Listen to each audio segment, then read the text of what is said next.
Hello viewers, Barishal online school পক্ষ থেকে সবাইকে স্বাগতম। তো সবসময় আসলে ক্যামেরার সামনে থেকেই কথা বলা হয়। আজকে আমি বাইরে ছিলাম, বাইরে থেকে বাসায় যাচ্ছি, তো ভাবছি আজকে ক্যামেরার পিছনে থেকেই কথা বলবো।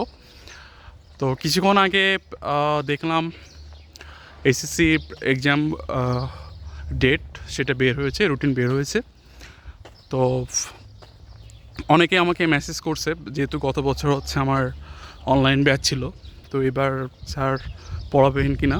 তো আমার আসলে পড়ানোর সময় নেই বা সেই সুযোগটা হবে না, তবে চেষ্টা করব 6 থেকে 7টা ফ্রি ক্লাস যদি পারি এক্সামের আগে তাহলে নিব। তো এখন যেহেতু সময় আর বেশি নাই, এপ্রিল, মে, জুন, 3 মাস মতো হাতে সময় আছে।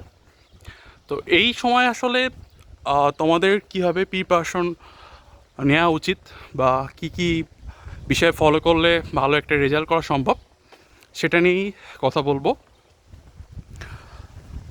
তো সামনে ঈদ, সবার হয়তো বা একটা প্ল্যান আছে যে ঈদে কেনাকাটা করবে, ঈদে বন্ধুদের সাথে ঘুরবে বা আড্ডা দিবে ফ্রেন্ডস অ্যান্ড ফ্যামিলির সাথে। বাট যেহেতু তোমাদের সামনে পরীক্ষা, তো আমি তোমাদেরকে প্রথমে সাজেস্ট করব মাথা থেকে এই জিনিসটা বের করে ফেলতে হবে, কারণ জীবনে অনেক ঈদ আসবে, অনেক ঘোরার টাইম পাবা, কিন্তু এই শর্ট টাইমটা তুমি যদি নষ্ট করে ফেলো, এই টাইমটা আর ব্যাক পাবো না।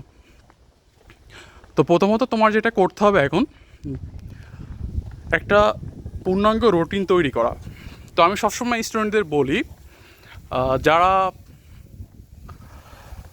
সায়েন্সের আছো তারা চেষ্টা করবা প্রতিদিন 8 ঘন্টা করে পড়তে।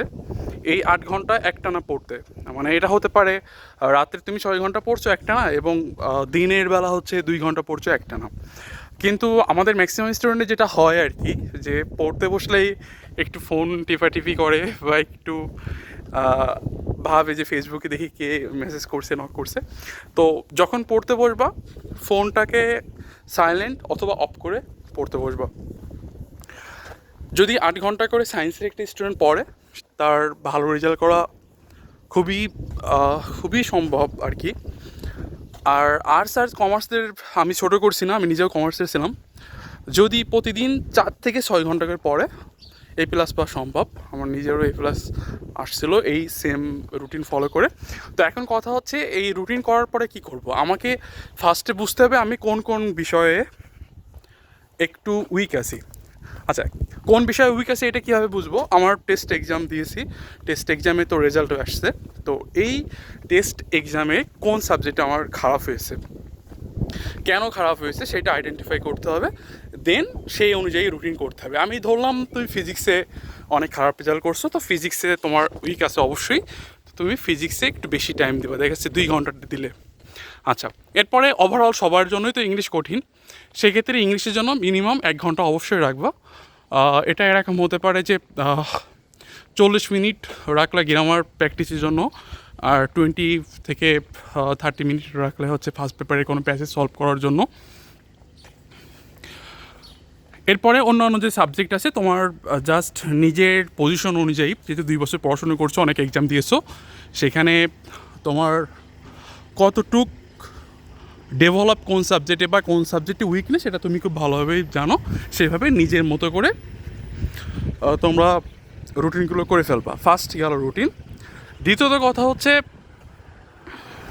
আউট অ্যাক্টিভিটিস কমানো। এটা মেয়েদের থেকে ছেলেদের ক্ষেত্রেই বেশি হয়। যেটা হয় যে এই সন্ধ্যার পরে একটু বন্ধুবান্ধবের সাথে আড্ডা টাড্ডা দিয়ে তারপরে রাত করে মানে 8টার দিকে বাসায় ফেরা, তারপরে অল্প একটু পড়া পড়ে এই ফোন টিপেই ঘুমায় যাওয়া। তো এখন চেষ্টা করতে হবে এই 2-3 মাস একটু আউট অ্যাক্টিভিটিস মানে আউট গোয়িংটা একটু বন্ধ করতে হবে। জীবনে অনেক সময় পাবা যখন তুমি সারাদিন ঘুরতে পারবা বাইরে। বিশ্বাস করো, আমাকেও আমার টিচাররা সেম বলতো, আবার টিচার বেশি জ্ঞান দেয়, এত জ্ঞান দেওয়া ভালো না। এই যে আমি এখন ইউরোপের রাস্তায় হেঁটে বেড়াচ্ছি, আমি যদি সারা রাত হেঁটে বেড়াই, কেউ আমাকে বলবে না যে এটা করো না, আমার বাবা মাও বলবে না এরকম করো না, তাই না? তো জাস্ট আমি উদাহরণ দিচ্ছি যে এই বয়সটা একটু কষ্ট কর, এই বয়সে তুমি একটু কষ্ট করো, দেন দেখবা একটা সময় ভালো পজিশনে গিয়েছো। আচ্ছা, তো রুটিন নিয়ে কথা বললাম, আউটগোয়িং বন্ধ করতে হবে সেটা বললাম। তৃতীয় যেই জিনিসটা তোমাকে করতে হবে সেটা হচ্ছে নিজে বাসায় বসে এক্সাম দেওয়া। আচ্ছা, নিজে বাসায় বসে কীভাবে এক্সাম দিব? তোমাদের টেস্ট পেপার আছে, টেস্ট পেপারে দেখবা যে নমুনা প্রশ্ন আছে বা বিভিন্ন বোর্ডের বিগত সালের প্রশ্ন আছে। তুমি একটা বোর্ড নিবা, তারপরে 3 ঘন্টা বা 2 ঘন্টা 20 মিনিটে যে এক্সাম, সেই এক্সামটা দেওয়ার চেষ্টা করবো। আচ্ছা, এটা কি প্রতিদিন না, এটা সপ্তাহে একদিন। এটা হতে পারে শুক্রবারে। শুক্রবারে দেখা যাচ্ছে সারাদিন তো বন্ধ থাকে, তো তুমি এরকম হতে পারে সকাল 9টা থেকে 12টা পর্যন্ত একটা পরীক্ষা দিয়ে তুমি নিজে জাজ করলে যে আসলে তোমার কয়টা এমসিকিউ হয়েছে বা তুমি সঠিকভাবে লিখতে পেরেছো কি না। তো তুমি যত বেশি নিজেকে মূল্যায়ন করবা, তত বেশি তুমি হচ্ছে এক্সাম দিতে পারবা, তত বেশি তুমি নিজেকে মূল্যায়ন করতে পারবা। তো আমি সবসময় এইটা মনে করি যে তুমি যদি তোমার নিজের টিচার হয়ে যাও, তুমি যদি নিজেকে মূল্যায়ন করতে পারো, তাহলে দেখবা একটা ভালো জায়গায় গেছো। কারণ কি, আজকে তোমার হচ্ছে 20টা টিকের মধ্যে আমি সে ফর এক্সাম্পল তোমার হয়েছে 10টা, তুমি চিন্তা করবা 10টার দিকে আমাকে বাড়াতে হবে। এরপরে দেখবা গ্রাজুয়ালি তোমার সেইখানে ডেভেলপ হচ্ছে, এবং তোমার কিছু চ্যাপ্টার, কোন চ্যাপ্টারে তোমার আসলে এমসিকিউগুলো হচ্ছে না সেটা কিন্তু তুমি বুঝতে পারবা যে এই চ্যাপ্টারে আমার সমস্যা, তাহলে এই চ্যাপ্টারে আমি একটু ভালো করে পড়ি। আচ্ছা, এটা গেল এক্সাম। তুমি যত বেশি এক্সাম দিতে পারবা তত বেশি তোমার ভালো হবে। কোথা থেকে ভালো হবে? পরীক্ষার হলেও তোমার জন্য ভালো হবে, এবং তুমি আগে থেকে একটা ভালো প্রিপারেশন নিতে পারবা।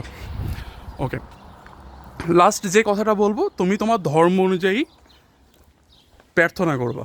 হিন্দু ধর্ম হলে তুমি সেই তোমার ধর্ম অনুযায়ী হচ্ছে কী করবা, প্রার্থনা করবা। এবং যদি মুসলিম হও, নিয়মিত নামাজ পড়বা, এবং যে ধর্মীয় অনুশাসনগুলো আছে সেগুলো মেনে চলবা।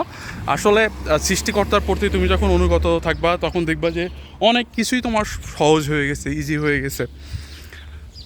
তো সর্বোপরি এটাই বলবো, আমি আমার বাসায় চলে এসেছি, যে তোমাদের যেহেতু অল্প সময় আছে, এই সময়টা নষ্ট না করে পড়াশোনা করো, ভালো একটা রেজাল্ট করো, তোমার ফিউচার দেখবে ভালো হয়ে গেছে।